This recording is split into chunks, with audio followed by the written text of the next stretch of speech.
CTET की maths के लिए चल रहे प्रैक्टिस सेशन में 10 क्वेश्चंस आज के भी सेट में हैं। पिछली क्लास में भी आपने 10 क्वेश्चंस देखे थे। 10 सिलेक्टेड और ऐसे क्वेश्चन जो सीटेट की परीक्षा से रिलेट करते हैं, जो पूछे जा सकते हैं, पूछे गए हैं, चाहे वो सब्जेक्टिव नेचर्स के हों, चाहे वो पेडागोजी बेस्ड हों। उद्देश्य यही है कि आपकी स्किल ऐसी डेवलप्ड रहे, आप कम्युनिकेटेड रहें, आपको कंटेंट रिलेट करे और परीक्षा में आप अच्छा कर पाएँ। इसी के तहत मैंने इस कनेक्टिविटी को, इस प्लानिंग को यहाँ पर आपके सामने लगातार पिछले कुछ दिनों से प्रोवाइड कर रखा है, आप लगातार देख रहे हैं। तो 10 प्रश्नों की व्याख्या मैं आपके सामने फिर से प्रेजेंट करने चल रहा हूँ। आप ध्यान से सभी प्रश्नों को देखिएगा और सभी पर अपना कॉन्सेप्ट जरूर क्लियर करिए। पहला क्वेश्चन आपके सामने बोर्ड पर है। ऐसे प्रश्न आप देखेंगे तो एग्जाम में दिखेगा। थोड़ा कंफ्यूजन होता है प्रश्नों को पढ़ने में, क्योंकि बहुत थ्योरी होती है, टोटल लर्निंग बेस्ड कॉन्सेप्ट होता है, और अगर अच्छे से हम पढ़े हैं, जाने हैं, तभी हम कर पाएंगे। रेलवे स्टेशन की पार्किंग में कार की पार्किंग दरों को निम्नानुसार दर्शाया गया है। आप देखते होंगे कि रेलवे पार्किंग में कभी कभी स्टेशन पर जाने पर कहेंगे कि अगर आप उनसे पूछो कि कितने भैया थोड़ी देर में लौट के आ जाएंगे, पैसे मत लीजिए, कहेंगे 10 मिनट का टाइम है, 10 मिनट में लौट के आ जाओ तो नहीं लेंगे, नहीं तो पैसा तुरंत लगेगा। 10 से अगर 11 भी हुआ तो पैसा तुरंत मांगते हैं आपसे, और कम नहीं मांगते, बहुत मांगते हैं। तो इसलिए हम लोग बहुत बचा के 10 मिनट का है तो जल्दी जल्दी भाग के आओ, 10 मिनट में ही गाड़ी उठा के निकल जाओ। रेट लिखे गए हैं उनके हिसाब से। अगर 2 घंटे तक की आप पार्किंग लेते हैं तो 50 रुपये देना पड़ेगा। 2 घंटे के ऊपर का अगर आपका है तो 75 देना पड़ेगा, लेकिन 5 घंटे तक, मतलब 2 घंटे से 5 घंटे का अगर, जैसे होता नहीं कि कभी कभी ज़्यादा खरीदो तो सस्ता पड़ता है, वही सिस्टम है। 2 घंटे तक के लिए 50 रुपये है। 2 से ऊपर अगर चलते हैं 5 घंटे तक तो 75 है, लेकिन अगर 5 से ऊपर 8 घंटे तक का है तो 10 रुपये ज़्यादा देना पड़ेगा प्रति घंटा। 10 रुपये ज़्यादा आपको बढ़ा के देना होगा। 8 घंटे से ज़्यादा है और 12 घंटे तक का है तो 150 एग्जैक्ट देना होगा। और 12 से 24 घंटे का अगर आप वहाँ से पार्किंग स्लॉट बुक करते हैं तो आपको 250 रुपये देने होंगे। राजीव अपनी कार को सुबह 7 बजे पार्क करते हैं और उसी दिन शाम को 4:30 पर अपनी कार लेने आते हैं। उन्हें कितना पैसा देना पड़ेगा? तो आपको यहाँ से यहाँ तक का टाइम देखना है कि कितना टोटल समय लग रहा है। जैसे कभी ऐसे प्रश्नों में कंफ्यूजन आपको हो तो आप इजीली मतलब प्रश्न हल कर सकते हैं। आप इसका अप्रोच क्या है इसको समझने की कोशिश करिए। जैसे हम जानते हैं कि यह 7 बजे है, 7 से अगर हम 12 की बात करें तो 5 घंटा होता है, और 5 में 4 और 4.5 जोड़ दें मतलब तो ये 9 घंटा 30 मिनट की बात होती है। मतलब टोटल 9.5 घंटे का यहाँ पर ड्यूरेशन उनको लगेगा, मतलब उतने समय तक वह कार को वहाँ पे पार्क किए रहेंगे। वैसे भी पता है कि 12 4 16 अगर रेलवे के हिसाब से चलो तो यह 12 4 16 घंटे 30 मिनट है। इसमें से अगर हम 7 घंटे निकाल दें, 7 घंटे निकाल दें तो 0 30 9 7 16, 9 घंटे 30 मिनट। रेलवे की आप टाइमिंग देखिए तो जो 4:30 है ना, 4:30 नहीं लिखा रहेगा, 16:30 लिखा रहेगा। 16:30 से 7 निकाल दीजिए तो 9 घंटे 30 मिनट। 8 घंटे से ज्यादा और 12 घंटे तक 150 देना है, और आपने 9.5 घंटे पार कर रखा है तो 150 रुपये दे के चले आइए। ठीक है, तो इसके लिए करेक्ट आंसर बी ऑप्शन है। बहुत लोग सोचेंगे 2 घंटे तक, फिर ऐसा फिर वैसा, नहीं, सीधा 150 रुपये देकर चले आइए। इस प्रश्न का करेक्ट हल हो गया। दूसरा क्वेश्चन, हम एक संख्या को पूर्ण तब कहते हैं। इनके हिसाब से एक संख्या पूर्ण तब है जब वह स्वयं को छोड़कर अपने सभी धनात्मक भाजकों मतलब फैक्टर्स का योग होती है। उदाहरण के लिए जैसे 28 लिखा गया है तो 28 के जो फैक्टर्स होते हैं, एक तो सबका फैक्टर होता है, 2 से भी कट जाएगा, 4 से भी कट जाएगा, 7 से भी कट जाएगा, 14 से भी कट जाएगा। कटने को 28 से भी कटेगा, बट अपने को छोड़कर बाकी अगर सबको जोड़ के देखिए तो 14 7 21 4 25 3 28 के बराबर है। इसलिए इसको एक पूर्ण संख्या, परफेक्ट नंबर बोला गया। देखिए अंग्रेजी में भी लिखा गया है, we call a number as a perfect if it is the sum of all its positive divisors except itself। अपने को छोड़कर जितने भी उसके पास पॉजिटिव फैक्टर से सभी का जोड़ है तो वह एक परफेक्ट नंबर है। तो 28 है। तो इसने कहा कि बाकी जो ऑप्शंस दिए उनमें बताओ। 13 की बात करिए तो 13 के पास 2 ही फैक्टर होंगे, 1 और 13। 13 को ले नहीं पाएंगे, 1 का जोड़ 13 नहीं होता। 10 के फैक्टर्स में 1 होगा, 2 होगा, 5 होगा और 10 होगा। 10 को छोड़ दो तो 2 1 3 5 8 होता तो ये भी नहीं होगा। 9 की बात करें, 1 होगा, 3 होगा, 9 होगा। 9 को छोड़ दें 1 3 4 होता, ये भी नहीं होगा। अब बच रहा 6 ले दे करके। कौन बच रहा है? 6। 6 के फैक्टर्स देखो, 1 होगा, 2 होगा, 3 होगा, 6 छोड़ दीजिए, 3 2 5 1 6। ये पूर्ण संख्या है। इस कंडीशन के हिसाब से इस प्रेजेंटेशन के हिसाब से इस प्रश्न का राइट सोल्यूशन 6 होगा, क्योंकि यह अपने सभी फैक्टर्स जिसमें वो खुद को छोड़ेगा तो जोड़कर वह खुद के बराबर हो रहा है। तो दूसरे क्वेश्चन का राइट सोल्यूशन कितना हो रहा है? 6 है, जो कि डी ऑप्शन में आपको दिया गया है। आगे बढ़ता हूं मैं। हमारे पास 3 नंबर है, ए बराबर 11/13, ठीक है, बी बराबर 13/14 और सी बराबर 15/17।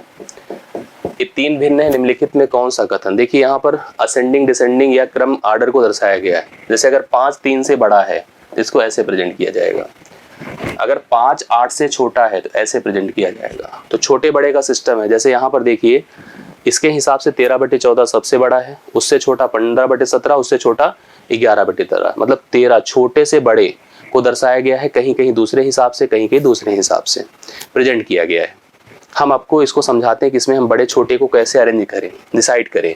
हालांकि एक पैटर्न होता है कि अगर संख्याओं का अंतर, अंशहर का अंतर समान हो तो जो बड़ा है वो बड़ा, जो छोटा छोटा होता है। इसमें 2 का अंतर है, इसमें भी 2 का अंतर है, तो कन्फर्म में या बड़ा होगा या छोटा होगा, बट कन्फ्यूजन इसको लेकर है। इसलिए हम लोग यहाँ पर समझ गए कि अगर हमें इसको सबको करना है तो इसको भी कंपेयर करना पड़ेगा। ऐसी स्थिति में हम कोशिश करते हैं सबके हर बराबर हो जाएं। अगर हर आपको बराबर करना है तो आप डिनोमिनेटर से न्यूमरेटर को भाग करो, सब में दशमलव जाएगा क्योंकि सबके मान छोटे हैं। 13 का पहाड़ा अगर 10 में, जैसे दशमलव लगाएं, इसको 1 10 मान लो, इसको 130 मान लीजिए, इसको 150 मान लीजिए। 110 में 13 13 8 104 होता है, 6 बचेगा, 6 जीरो। अभी रोके रहिए, जरूरत पड़ेगी तो उसका भी यूज किया जाएगा। 130 है, 14 8 112, 14 9 126, तो बड़ा हो गया है, ठीक है। अब वैसे भी हमको कंफर्म हो गया क्योंकि ये ऑलरेडी बड़ा था, ये बड़ा था, ये छोटा है, ये सबसे बड़ा, तो सबसे पहले इसका नंबर आएगा, फिर कंफर्म है कि इसका नंबर आएगा, फिर इसका नंबर आएगा। लेकिन अगर ये प्रक्रिया कर ही रहे हैं तो कर लीजिए। 17 8 136 कितना सा 136 होता है, तो यह भी 0.8 है, बट यहाँ पर 6 जीरो था, 13 चौके 52, 4 बार जाएगा, उसमें फिर वही जाएगा। तो इसलिए कंफर्म है कि यह सबसे छोटा है, उससे बड़ा है, उससे बड़ा है। तो पहले में देखिए 13/14 सबसे बड़ा, फिर यह है, फिर यह है, तो पहला ही ऑप्शन इसके लिए राइट सोल्यूशन होगा। तो पहला ऑप्शन नोट कर सकते हैं, इसके लिए करेक्ट आंसर है। तीसरे को आप डन करिए। चौथा देखिए, एक आयताकार बक्से की जो आंतरिक बक्सा देखा है, टीन का, जस्ते का, लकड़ी का, उसकी अंदर की लंबाई, चौड़ाई और ऊंचाई दी गई है। 10 सेंटीमीटर, 8 सेंटीमीटर, 6 सेंटीमीटर है। मेरे पास कुछ इतने घन है जिनका आयतन इतना है, को पैक करना है, हमें कितने बक्सों की आवश्यकता होगी, उन घनों को रखना है, उन बक्सों में कितने बक्से चाहिए। तो आपको एक बक्से का जो मेजरमेंट है वो 10 × 8 × 6 है, मतलब एक बक्से की कैपेसिटी इतनी है, वह इतना ही होल्ड कर सकता है। रखने के लिए आपके पास 6240 घन सेंटीमीटर है। आप इसको इससे भाग कर दें क्योंकि यह कम है, यही तो रखा जाएगा ना, मतलब इसको इसमें रखना है, ऐसे ही बक्सों की आवश्यकता है आपके पास, तो आप इससे भाग कर दो। 10 × 8 × 6, एक शून्य खत्म हुआ, 6 के 6 होता है, 6 चौके 24 होता है, 8 1 के 8 हुआ, 8 3 24 हुआ, 13, कुल 13 बक्से आप लगा दीजिए तो आपका पूरा घन पैक हो जाएगा। तो बी ऑप्शन इसका राइट सोल्यूशन है और होप सो आपको समझ में आया होगा।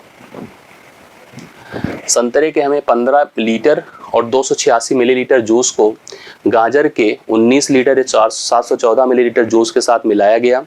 तो आपके पास पहले संतरा था, संतरे का जूस था जो कि 15 लीटर था, यहाँ लीटर लिख देते हैं और यहाँ मिलीलीटर लिख देते हैं, और 286 मिलीलीटर था।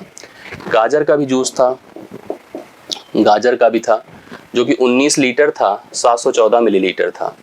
दोनों को जोड़ दिया तो 6 4 10, 8 1 9 1 10, 7 2 9 1 10, 15 19 34 1 35, तो 35 लीटर टोटल आपके पास जूस हो गया है। इसमें से हमने केवल 12 लीटर 750 लीटर का उपयोग किया, मतलब पिया, और बचे को हमने शेष जूस को 250 मिलीलीटर की धारिता वाली बोतलों में भरा। तो हमें कुल कितनी बोतलें चाहिए, पहले बताओ आपने यूज कितना किया।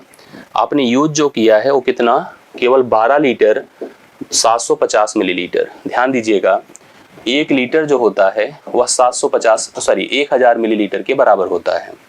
जैसे यह 000 है और यहाँ 750 है, 00 से घटना है तो बगल से जाएगा उधार लेने, तो यह अपना 1 लीटर देगा और खुद 34 हो जाएगा। एक इसका आएगा लेकिन यहाँ पर 1000 हो जाएगा। 1000 से 750 घटा दीजिए, 250 आएगा। 34 में से 12 निकालिए, 4 से 2 2, 3 से 1 2, 22 लीटर 250 मिलीलीटर हो गया। इसको उठा के हमें क्या करना है, 250 मिलीलीटर की धारिता वाली बोतलों में रखना है। तो हमें बोतलों की संख्या अगर निकालनी है तो पहले तो आप बताओ कितना मिलीलीटर है आपके पास। 22,250, क्योंकि 22 सीधा 1000 से मल्टीप्लाई होगा 250, तो 22,250 आपके पास मिलीलीटर टोटल जूस है, और जिसमें आप रखना चाहते हैं उसकी कैपेसिटी है 250 की। शून्य खत्म हुआ। 25 अट्ठे 200 होता है, और 25 अट्ठे 200, 25 एक्के 25 होता है। तो यहाँ पर 25 9 225 होता है, 89 होगा। तो राइट सोल्यूशन आपके पास कितना होगा, 89। कुल 89 हमको बोतल की आवश्यकता पड़ेगी अगर हम इस पूरे जूस को पैक करना चाहते हैं। तो करेक्ट आंसर इसके लिए बी ऑप्शन होगा, 5वें का। डन करिए, नोट करिए और अगले प्रश्न पर आइए। निम्नलिखित में कौन सा कथन गणित के संबंध में सही है? Which of the following statement is correct regarding to the mathematics. गणित एक उपकरण है, बोलिए मैथमेटिक्स इज ए टूल। मैंने आपको मैथमेटिकल टूल पढ़ाया है, बिल्कुल सही बात है। बहुत तरह की ऐसी प्रोसेस या अप्रोच, ऐसी डिवाइसेस जिसका हम मैथमेटिकली यूज करते हैं। तो मैं तो मानूंगा गणित एक टूल है जिसके उपयोग भर से ही जीवन संवर जाता है। ऐसी बातें हैं और जानते हैं आप इस चीज को। गणित कला का भी एक रूप है, is a form of art. तो गणित को लेकर के कभी मन में भ्रम मत रखना, गणित जीवन है और जीवन गणित है। तो आप गणित को टूल कहिए, गणित को आप कला कहिए। गणित भाषा भी है, मैंने बार बार कहा कि जैसे हम हिंदी अंग्रेजी पढ़ते हैं उसी प्रकार से गणित का भी यूज करते हैं। कंप्यूटर की भाषा नहीं है, गणित का ही यूज है। पूरी तरह से 0 1 यूज करता है तो भी एक तरह से लैंग्वेज यूज कर रहा है। मैं तीनों स्टेटमेंट को गणित के रिगार्ड में सही मानूंगा, ABC। और मेरे को अगर आंसर देना है तो हम डी ऑप्शन लगा के आएंगे, ठीक है। डी ऑप्शन राइट सोल्यूशन है, आप बना सकते हैं इस प्रश्न के लिए करेक्ट आंसर। दशमलव संख्याओं की तुलना करने में प्रायः छात्र गलती करते हैं, हम सब करते हैं। छात्रों की बात करें कि अध्यापक कर देते हैं। उदाहरण के लिए अगर उन्हें 0.50 और 0.5 में से बड़ा को उन्हें सोचना है तो उन्हें लग रहा है इसमें ज्यादा लिखा इसलिए बड़ा होगा। कभी कभी ऐसे आपको कंपेयर करने को मैं बोलूँ 0.25 0.5, आपको लगेगा इसमें ज्यादा लिखा है बड़ा है, लेकिन दशमलव के बाद हमें चेक करना पड़ता है कौन नंबर बड़ा है, ठीक है। यहाँ पर 5 बड़ा इसलिए इसको बड़ा मानेंगे। यहाँ पर 5 था, यहाँ भी दशमलव के बाद 5 था तो बराबर होना चाहिए, क्योंकि 0 है। अगर हम दशमलव के बाद कभी भी 0 चाहे जितनी बार लगाएं उसका कोई वजूद नहीं होता। पहले लगाने का फर्क होता है, बाद लगाने का कोई सेंस नहीं होता है। अगर ये गलती बच्चे ने किया है कि इसमें से बड़ा है छोटा है, तो इस त्रुटि का सबसे संभावित कारण क्या है? Student often makes the mistakes in comparing the decimal numbers. For example, 0.25, 0.50 is greater than 0.5. What will be the most likely reasons for this error? इस गलती के सबसे जो ज्यादा संभावित कारण वो क्या है? कक्षा में इस प्रकार के प्रश्नों का अभ्यास न होना। अभ्यास होने से भी गलती होती है, बहुत अभ्यास करने से भी हम लोग गलत करते हैं। अभ्यास कारण नहीं हो सकता है, ठीक है। हाँ, अभ्यास रीजन है, लेकिन परफेक्ट रीजन हम नहीं कह सकते हैं। हो सकता है ऐसी चीज है जो कि आपकी समझ से बाहर हो, तब भी यहाँ पर, क्योंकि बहुत ऐसा टर्म है, ऐसा नंबर है कि आप डायरेक्टली गलती नहीं कर सकते हैं। संख्या रेखा पर दशमलव संख्या के प्रतिनिधित्व के मूर्त अनुभव का अभाव होना। Lack of correct experience of representing the numbers decimal numbers on the number lines. अच्छा, दशमलव संख्याओं को निरूपित किया जाता है, जैसे हम डायरेक्ट नंबर्स को निरूपित करते हैं नंबर लाइंस पे, उसी प्रकार से दशमलव संख्याओं भी करते हैं। लेकिन अगर हमें प्रॉपर अनुभव नहीं है तो गलती तो हम करते हैं, बट यहाँ कंपैरिजन जरिया है, कंपैरिजन मीडियम है, तो आप कंपैरिजन को सीधा सीधा उससे रिलेट नहीं कर सकते हैं, ठीक है। ये भी गलत है। छात्रों द्वारा लापरवाह प्रयास, ये हम कभी कारण नहीं देते। छात्र लापरवाही नहीं करते हैं, ऑलमोस्ट सब सेम ही बिहेवियर करते हैं, बट कुछ होते हैं लापरवाह। अब लापरवाही भरा प्रयास करोगे तो गलत हो ही जाएगा, बट उसको जेन्युइन और यूनिफॉर्म मेथड हम नहीं मान सकते कि सब लापरवाही कर रहे हैं इसलिए ऐसा हो रहा है। दशमलव के क्रम में शून्य के महत्व के बारे में यही सबसे इंपॉर्टेंट है। हमें आइडिया नहीं है। अगर हमें इस बात का आइडिया होता कि दशमलव के बाद अगर कोई डिजिट है उसके बाद चाहे जितने भी जीरो बढ़ाओ उसका कोई फर्क नहीं है, लेकिन दशमलव के पहले जो जीरो होते हैं उनका अपना एक रीजन होता है। तो अगर ये जानकारी आपको नहीं है तो आप ऐसी गलतियां अक्सर किया करते हैं। तो डी ऑप्शन राइट सोल्यूशन है। इस प्रश्न का आप नोट कर सकते हैं, 7वें का करेक्ट हल हुआ। कक्षा 2 के छात्रों को समतल आकृति, इसके शीर्षों किनारों को उजागर करने के लिए, जैसे समतल आकृति मतलब जैसे वर्ग है, ये शीर्ष है और इसके किनारे हैं, भुजाएं हैं, चाहे वो त्रिभुज हो, चाहे वर्ग हो, चाहे वो पैरेललोग्राम हो, कुछ भी हो। सबसे उपयुक्त उपकरण क्या होगा? मैंने आपको जियो बोर्ड पढ़ाया था और मैं फिर से आपको कहूंगा जियो बोर्ड जाके एक बार देखिएगा। मैंने वहां पर ये चीजें स्पष्ट की थी। अब बहुत डिटेल आज मैं नहीं करूंगा क्योंकि मैंने पूरा पढ़ा है। अगर आपको काउंट डिफिनेशंस में इसके कॉन्सेप्ट में मैंने 10 से 15 मिनट का पूरा वीडियो दिया था, प्रश्न दिया था, प्रैक्टिस कराई थी, आप कोशिश करिएगा तो आपको सब क्लियर हो जाएगा। 3D के ठोस जाल नहीं होगा, घन नहीं होगा, ब्लैक बोर्ड की सतह नहीं होगी। पहला ऑप्शन परफेक्ट है, जियो बोर्ड होगा इसके लिए राइट सोल्यूशन। बहुत डिटेल नहीं कर रहा हूँ क्योंकि मैंने ऑलरेडी पढ़ा रखा है। छात्रों को शीर्षाभिमुख कोणों के बीच संबंध स्थापित करना है। शीर्षाभिमुख किसे कहते हैं? जब दो लाइन एक दूसरे को प्रतिच्छेद करती है, यह कोण इसके बराबर होता है, यह कोण इसके बराबर होता है, क्योंकि ये वर्टिकली अपोजिट होते हैं, शीर्षाभिमुख कहलाते हैं। ये विभिन्न आकृतियां बनाते हैं, कोणों को मापते हैं और देखते हैं कि शीर्षा, मतलब उन्होंने कई प्रकार से इसका एक्सपेरिमेंट किया, आकृतियां बनाई, क्रॉस किया, उनको मल्टीप्लाई किया, चेक किया और पता चला कि शीर्षाभिमुख बराबर है। तो इसका क्या कारण है? इसके लिए आपने वैन हीले का सिद्धांत पढ़ा है। उन्होंने ज्यामिति के दर्शन को अच्छे से प्रेजेंट किया अलग अलग लेवल में। उन्होंने सबसे पहले परसेप्शन लेवल, प्रत्यक्षीकरण, विश्लेषणात्मक रीजन लेवल, एनालिटिकल लेवल, पहले तो उन्होंने एनालाइज करा, पहले तो विजुअलाइज कराया, फिर एनालाइज कराया सेकंड लेवल पर। अनौपचारिक निगमनात्मक स्तर जो इनफॉर्मल रिडक्शन है वही इस प्रश्न का सही उत्तर होगा, जो कि लेवल 3 में आता है। जैसे 0 कहें, 1 कहें तो 2 कहें, उस हिसाब से क्रम से 3 है, लेकिन 0 2 के हिसाब से पॉइंट किया जाएगा। तो सी ऑप्शन इसके लिए पॉइंटेड और करेक्ट आंसर है। लास्ट क्वेश्चन है, भिन्नों का योग पढ़ाते समय एक शिक्षिका को निम्नलिखित त्रुटि का सामना करना पड़ रहा है। While teaching the additions of the fraction, a teacher faces the following errors. 1/2 उन्होंने कैसे किया? 1/3 बराबर 2/5। इन्होंने अंश अंश को जोड़ दिया, हर को जोड़ दिया और कह दिया आंसर है। What remedial actions of the teachers liked in such a situations? क्या करना चाहिए? एलसीएम की अवधारणा को समझाने में बच्चे को मदद करना, ठीक है, to help the child understand the concept of LCM. बच्चे को जितना हो सके उतना अभ्यास करने के लिए कहना।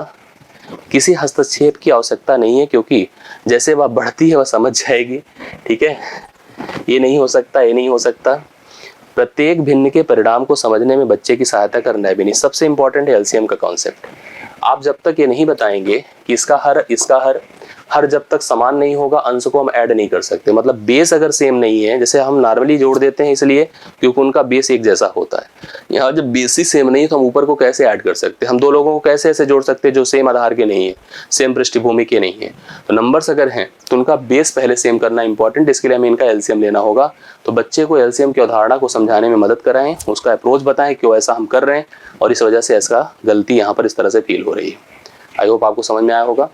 इस तरह की डेली कनेक्टिविटी के लिए आप जुड़े रहें। मैं 7 बजे इस तरह की वीडियो आपको देता रहूँगा, प्रैक्टिस करते रहें। अच्छा लगे तो लाइक और शेयर करें, अपने फीडबैक थॉट जरूर दिया करें जिससे कि कनेक्टिविटी बनी रहे। और डिस्क्रिप्शन में टेलीग्राम ग्रुप है, उसको ज्वाइन किए रहें जिससे कि हम ऐसे ही और आपको जितनी भी चीज़ें कनेक्टेड रहे मैसेज को प्रोवाइड करते रहें। आज के लिए मेरी तरफ से इतना ही। थैंक यू सो मच, धन्यवाद।